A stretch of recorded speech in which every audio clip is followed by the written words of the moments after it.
खुलुमबाय स्टुडियाव आं उदांस्रि मोसाहारि बिजनि दख'रा एबसुनि गोदानै दानानै होजानाय बिबानगिरिफोरनो गोहो गथायबाय।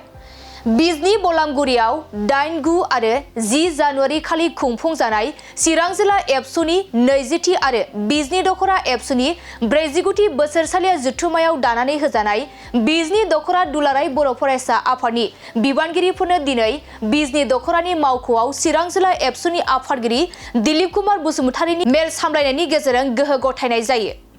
बिजनि दख'रा एबसुनि गोदानै बिबान मोननाय बिबानगिरिफोरा जादों आफादगिरि मासियाव सुबिलाल दैमारी, गाहाय नेहाथारियाव मिजिं दैमारी, लोगो गाहाय नेहाथारि सोरांसार दैमारी, सोलोंथाइ नेहाथारि मासियाव सिमान बसुमतारी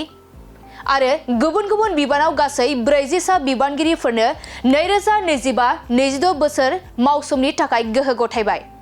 बिबान आजावखांनायनि उनाव बिजनि दख'रा एबसुनि आफादगिरि बिबान होजानाय सुबिलाल दैमारिया गासै बिजनि ओनसोलनि बर' हारिनि खामानि मावनो साखाफारा आरो हारियाव जेखि जेंना जेंगोना फैया मानो सुस्रांनो थियारि होनना बुंथियो।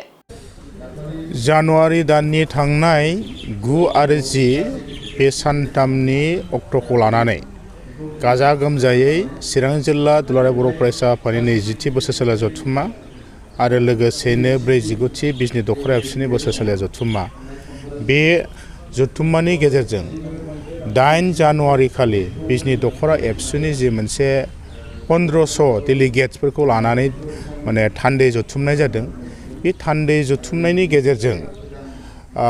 बिजनि दख'रा दुलाराय बर' फरायसा आफादनि जि मावसम गोजाम मावसमखौ दुलाराय बर' फरायसा आफादनि मोनसे संबिजिर बायदियै सिफायनाय जायो आरो सिफायनानै गोदानै दाफिनबाय। 2025 आरो 26 मायथाइनि बोसोरनैनि थाखाय मोनसे गोदान मावफुं आफाद दानानै होनाय जादोंमोन आरो बे मावफुं आफादाव दानानै होजानाय बायदियै दिनै संबिजिरनि खान्थि बायदियै गोदान मावफुं आफादनो दिनै समायखिरा लानाय आरो बिबान गथायनाय बे हाबाफारिखौ मावफुंनाय जादों। दा बेवहाय जों नुबाय जे गोदान आफाद दादोंब्लाबो थांनाय समाव जाय बिथांमोना आफादगिरि गाहाय नेहाथारि दङमोन, गुबैयै सुबिलाल दैमारी बिथाङा आफादगिरिमोन,